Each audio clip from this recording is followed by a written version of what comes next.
অধ্যক্ষ মহারাজজি ওনাকে প্রথমে বরণ করবেন, তারপরেই উনি স্বামীজির পত্রাবলী থেকে পাঠ করে আপনাদের শোনাবেন। শ্রী পার্থশঙ্কর অধিকারী মহাশয়কে বরণ করা হচ্ছে আমাদের রামকৃষ্ণ মঠের অধ্যক্ষ মহারাজজি স্বামী বিনিশ্চয়ানন্দজি মহারাজ ওনাকে স্মারক প্রদানের মাধ্যমে বরণ করলেন। ওম জননীং শারদাং দেবীং রামকৃষ্ণং জগৎগুরুং পাদপদ্মে তয়ো শ্রিত্বা প্রণমামি মুহুর্মুহু। ওম পরতত্তে সদালীন রামকৃষ্ণ সমাকয়া यो धर्म स्थापनरत विदेशन्तं नमामहं। মঞ্চে উপস্থিত মঠ চণ্ডীপুর শাখা কেন্দ্রের অধ্যক্ষ মহারাজ পরম পূজনীয় শ্রীমৎ স্বামী বিনিশ্চয়ানন্দজি মহারাজকে আমার ভক্তিপূর্ণ প্রণাম জানাই। রয়েছেন শ্রদ্ধেয় শ্রী সরোজবাবু, সরোজ জানা মহাশয়, তাকেও আমার শ্রদ্ধা এবং নমস্কার নিবেদন করি। রয়েছেন আজকের এই রামকৃষ্ণ মিশন প্রতিষ্ঠার 125 বছর পূর্তি উপলক্ষে যে ভক্ত সম্মেলন, সেই ভক্ত সম্মেলনে দিব্যত্রয়ী আশ্রিত আপনারা যে রয়েছেন, দিব্যত্রয়ী আশ্রিত ভক্তগণ, ভক্তমণ্ডলী, মাতৃমণ্ডলী, প্রত্যেককে আমার যথাযোগ্য স্থানে প্রণাম, নমস্কার এবং শুভেচ্ছাদি জানাই। মহারাজ আদেশ করেছেন পত্রাবলী থেকে পাঠ করার জন্য। স্বামীজির এই যে পত্রাবলী, এটা একটা বিশাল বড় একটা মহাসাগরের মতো। এখন এখান থেকে মানে দুই এক বিন্দু যদি আমরা একটু সিঞ্চন করি, একটু যদি পান করতে পারি, তো আমরা নিজেরাই ধন্য হব। এই মহাসাগর তো সবটা করা সম্ভব নয়, তার সেখান থেকে দুই এক বিন্দু একটুখানি অংশ পাঠ করা। আর সব থেকে বড় কথা যেটা, সেটা হচ্ছে যে আমাদের এই যে পত্রাবলী আমরা যেটা পাচ্ছি, উদ্বোধন প্রকাশিত যেটা যে পত্রাবলী, সেখানে মোট 576টি পত্রের উল্লেখ রয়েছে। স্বামীজি 1888 খ্রিস্টাব্দ থেকে 1902 পর্যন্ত মোট 576টি পত্র লিখেছেন। বিভিন্ন সময় বিভিন্ন অবস্থার পরিপ্রেক্ষিতে বিভিন্ন ভক্তদেরকে, মঠের গুরু ভ্রাতাদেরকে, বিদেশি শিষ্য শিষ্যাদের অনেককেই লিখেছেন। তো এগুলি বিভিন্ন সময় যে লেখা হয়েছে, তখন সেই সময়তে ভারতবর্ষের তদানীন্তন যে অবস্থা, তৎকালীন যে পরিস্থিতি, সেগুলো সম্পর্কে স্বামীজি অত্যন্ত তীব্র ভাষায় নিন্দা করেছেন। আবার কোথাও ভারতবর্ষে পুনরুজ্জীবিত করার জন্য শ্রীরামকৃষ্ণের যে আদর্শ, শ্রীরামকৃষ্ণদেব তাকে যে গুরুভার অর্পণ করে গেছিলেন, সেখান থেকেও তিনি সেই চিঠিতে সেটাও তিনি উল্লেখ করেছেন। সেই জন্য এই পত্রাবলী কিন্তু রামকৃষ্ণ বিবেকানন্দ সাহিত্য শুধু নয়, সমস্ত ঐতিহাসিক সাহিত্যিকদের কাছে একটি অত্যন্ত গুরুত্বপূর্ণ, মূল্যবান, ভীষণ মূল্যবান একটি সম্পদ। যাই হোক, আমি খুব ছোট্ট অংশ একটি পাঠ করব। সেটি 1894 খ্রিস্টাব্দে স্বামীজি তার গুরু ভ্রাতাদের উদ্দেশ্য করে লিখছেন। আমরা যেমন চিঠির শুরুতে প্রথমেই যেমন উপরে লিখি জয়তু রামকৃষ্ণ বা জয়তু জয় মা ইত্যাদি ইত্যাদি লিখে থাকি, স্বামীজি কিন্তু ঠিক সেরকম ভাবেই লিখতেন। আসলে স্বামীজির এই যে পত্রাবলীতে আমরা স্বামীজিকে খুব কাছ থেকে পাই, একদম স্বামীজির যে হৃদয়, তাঁর যে হৃদয়টা আমরা অত্যন্ত অনুভব করতে পারি, খুব কাছের মানুষ হিসেবে আমরা অনুভব করতে পারি। স্বামীজির এমনি অন্যান্য যে সমস্ত বই আমরা পড়ে স্বামীজির খুব কঠিন লাগে, কিন্তু এই পত্রাবলী যদি আমরা পড়ি, যদি এগুলো সব সাধু ভাষায় লিখিত, কিন্তু স্বামীজিকে খুব কাছের মনে হবে। তো ওই যেটা বলছিলাম যে প্রথমে হেডিং এ স্টার্টিং এ তিনি উপরে লিখছেন ওম নমো ভগবতে রামকৃষ্ণায়। কোথাও কোথাও লিখেছেন ঈশ্বর জয়তি, আবার কোথাও লিখছেন শ্রী শ্রী দুর্গা শরণম, এরকম বিভিন্ন ভাবে লিখেছেন। তো এখানে লিখছেন ওম নমো ভগবতে রামকৃষ্ণায়। হে ভাতৃবৃন্দ, ইতঃপূর্বে তোমাদের এক পত্র লিখি, সময়ভাবে তাহা অসম্পূর্ণ। রাখাল ও হরি লখনৌ হইতে এক পত্র লেখেন, তাহারা হিন্দু খবরের কাগজরা আমার সুখ্যাতি করিতেছে। এই কথা লেখেন ও তাহারা বড় আনন্দিত যে 20,000 লোক খিচুড়ি খেয়েছে। যদি কলকাতা অথবা মাদ্রাজের হিন্দুরা সভা করে রেজলিউশন পাশ করিত যে ইনি আমাদের প্রতিনিধি এবং আমেরিকার লোকদের অভিনন্দন করিত আমাকে যত্ন করিয়াছে বলিয়া, তাহলে অনেক কাজ এগিয়ে যেত। কিন্তু 1 বৎসর হয়ে গেল, কিছুই হলো না। অবশ্য বাঙালিদের পর আমার কিছুই ভরসা ছিল না, তবে মাদ্রাজবাসীরাও কিছু করতে পারলেন না। স্বামীজি আরো বলছেন, চিঠিতে বলছেন, আমাদের জাতের কোনো ভরসা নাই, কোনো একটা স্বাধীন চিন্তা কাহারও মাথায় আসে না। সেই ছেঁড়া কথা সকলে পড়ে টানাটানি। রামকৃষ্ণ পরমহংস এমন ছিলেন, তেমন ছিলেন, আষাঢ়ে গপ্পি গপ্পি মারার আর সীমান্ত নাই।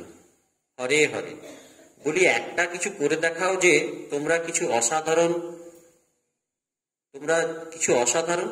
খালি পাগলামি। আজ ঘন্টা হলো, কাল তার উপর ভেপু হলো, পরশু তার উপর চামর হলো, আজ খাট হলো, কাল খাটের ঠ্যাঙে রূপ বাঁধানো হলো, আর লোকে খিচুড়ি খেলে, আর লোকের কাছে আষাঢ়ে গল্প 2000 মারা হলো। স্বামীজি অত্যন্ত কর্কশ ভাষা এখানে এইসবগুলো নিন্দা করেছেন। আমরা আরো দেখতে পাবো, স্বামীজি বলছেন, যদি ভালো চাও তো ওই ঘন্টা ফন্টাগুলোকে গঙ্গার জলে সঁপে দিয়ে সাক্ষাৎ ভগবান নরনারায়ণের মানব দেহধারী হরেক মানুষের পূজা করবে। বিরাট আর সরাট, বিরাট রূপ এই জগৎ, তার পূজা মানে তার সেবা, এর নাম কর্ম। ঘন্টার উপর চামর চড়ানো নয়, আর ভাতের থালা সামনে ধরে 10 মিনিট বসবো কি আধ ঘন্টা বসবো, এ বিচারের নাম কর্ম নয়, ওর নাম পাগলা গারদ। কোটি টাকা খরচা করে কাশী বৃন্দাবনের ঠাকুর ঘরের দরজা খুলছে আর পড়ছে, এই ঠাকুর কাপড় ছাড়ছেন তো এই ঠাকুর ভাত খাচ্ছেন, তো এই ঠাকুর 8 কুড়ির বেটাদের গোষ্ঠীর পিণ্ডি করছেন। স্বামীজি অত্যন্ত মানে হাসিও পাবে, আর এইরকম ভাবে তিনি এই তথাকথিত যে পুত্তলিকতায় এইভাবে যে পুজো করা, তার তিনি তীব্র বিরোধিতা করেছেন। তার দৃষ্টিতে মানুষের সেবা, যেটা একটু আগে মাস্টার সাহেব বলছিলেন, যেটা নিবেদিতাও করে দেখিয়ে গেছেন, নিঃস্বার্থভাবে মানুষের সেবা, সেই মানুষের সেবাটাকেই তিনি পূজার পর্যায়ে বলেছেন, সেটাকেই তাঁর আদর্শে পূজা। কিন্তু এইসব এই ঘন্টা নাড়ানো আর এই 10 বার এই করা ওই করা ন্যাচ করা, এগুলো তিনি খুব একটা গুরুত্ব দিতেন না। এদিকে জয়ন্ত ঠাকুর অন্ন বিনা বিদ্যা বিনা মরে যাচ্ছে। বোম্বাইয়ের বেনেগুলো ছাড়পোকার হাসপাতাল বানাচ্ছে। মানুষগুলো মরে যাক, তোদের বুদ্ধি নাই যে এ কথা বুঝিস আমাদের দেশে মহা বেড়ান, পাগলা গারদ গোটা দেশময়। যাক, তোদের মধ্যে যারা একটু মাথাওয়ালা আছে তাদের চরণে আমার দণ্ডবত, ও তাদের কাছে আমার প্রার্থনা এই যে তারা আগুনের মতো ছড়িয়ে পড়ুন, এই বিরাটের উপাসনা প্রচার করুন, যা আমাদের দেশে কখনো হয় নাই। লোকের সঙ্গে ঝগড়া করা নয়, সকলের সঙ্গে মিশতে হবে। আইডিয়াগুলো ছড়া, গায়ে গায়ে যা, ঘরে ঘরে যা, তবে যথার্থ কর্ম হবে। নইলে চিত হয়ে পড়ে থাকা আর মধ্যে মধ্যে ঘন্টা নাড়া কেবল রোগ বিশেষ। স্বাধীন হ, স্বাধীন বুদ্ধি খরচ করতে শেখ। অমুক তন্ত্রের অমুক পটলে ঘন্টার বাটের যে দৈর্ঘ্য দিয়েছে তাতে আমার কি? প্রভুর ইচ্ছায় ক্রোধ, তন্ত্র, বেদ, পুরাণ তোদের মুখ দিয়ে বেরিয়ে যাবে। যদি কাজ করে দেখাতে পারিস, যদি 1 বছরের মধ্যে 2-4 লাখ চেলা ভারতে জায়গায় জায়গায় করতে পারিস, তবে বুঝি, তবেই তোদের উপর আমার ভরসা হবে, নইলে ইতি। স্বামীজি আরো বলছেন, চিঠিটা বিরাট বড় একটা চিঠি, মানে বিভিন্ন পয়েন্ট দিয়ে দিয়ে স্বামীজি তখনকার সময়ের যে সামাজিক যে এগুলো ছিল, ভুল ভ্রান্তিগুলো ছিল, অজ্ঞানতা, কুসংস্কার, সেগুলোকে তিনি একদম অত্যন্ত কড়া ভাষাতে নিন্দা করে গেছেন। বিরাট বড় একটা চিঠি, তো সেখানে সব পয়েন্টগুলো আমি উল্লেখ করছি না, আমি কয়েকটা পয়েন্ট একটু আপনাদের সামনে তুলে ধরার চেষ্টা করছি। স্বামীজি আরো বলছেন, সকলকে একত্র কর, তাকে তোমাদের কাছে আনবে। তাকে আমার অনন্ত ভালোবাসা। সে আসতে চায়, আসুক, আমার নাম করে তাকে ডেকে এনো।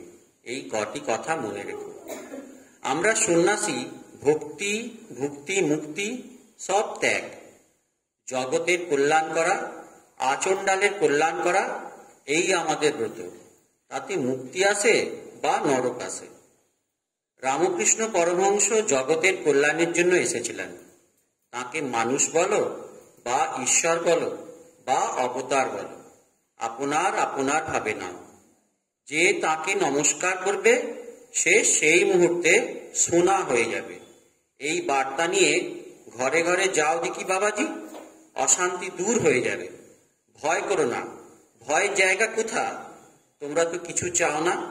এতদিন তার নাম, তোমাদের চরিত্র চারিদিকে ছড়িয়েছ, বেশ করেছ। এখন সঙ্গবদ্ধ হয়ে ছড়াও। প্রভু তোমাদের সঙ্গে, ভয় নাই। আমি মরি আর বাঁচি, দেশে যাই বা না যাই, তোমরা ছড়াও, প্রেম ছড়াও, গুপ্তকে এই কাজে লাগাও। কিন্তু মনে রেখো, পরকে মারতে ঢাল খাঁড়ার দরকার। কিন্তু নিজেকে মারতে একটা, স্বামীজি নিজেও বলছেন যে, ঠাকুরও বলতেন যে নিজেকে মারতে একটা ছোট্ট নরুন হলেই যথেষ্ট, কিন্তু পরকে মারতে ঢাল তরোয়ার লাগে। যখন মৃত্যু অবশ্যম্ভাবী, তখন সৎ বিষয়ের জন্য দেহত্যাগই শ্রেয়। পুনশ্চতে আরেকটু ছোট্ট অংশ আছে, শেষ করব। পূর্বের চিঠি মনে রেখো, মেয়ে মদ্য দুই চাই, আত্মাতে মেয়ে পুরুষের ভেদ নেই। তাকে অবতার বললেই হয় না।